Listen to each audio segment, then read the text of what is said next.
Up, we are going to visit with our friends over at Urban Chestnut, and we're going to check in with Nate. And we have a Radler from Urban Chestnut. I'm going to crack this guy open. Sorry, Steven, I'm pouring mine into a glass. I hope that's okay. Do you want me to pour mine into a no, glass? you do you. As Steven was right. You do what you'd like to do. I'm just a glass guy. I have my go for it. I'm not gonna stop. I have my Wood Hat Spirits glass right here. Very nice. All right, perfect. So a Radler. Tell us about the history of the Radler and how it connects with what you guys are doing at Urban Chestnut. Sure. So this does connect with Florian Coupland, our brewmaster, with his Bavarian heritage. He is a Bavarian by birth. And the history of the Radler is that Radler means cyclist in German, and is typically a pale lager mixed with a lemon soda, as this is.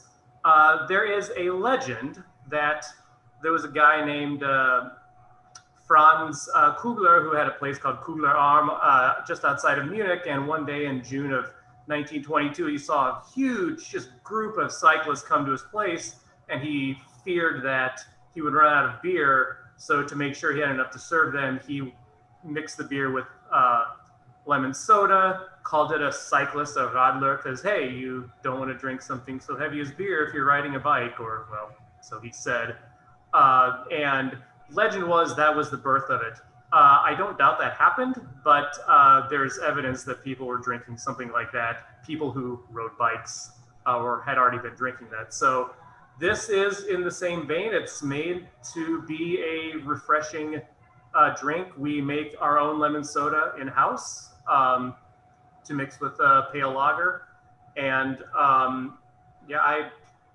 we do have several very enthusiastic cyclists here at Urban Chestnut, including Florian. In fact, they have done a cross Missouri ride. They rode from Kansas City to St. Louis a couple of years ago.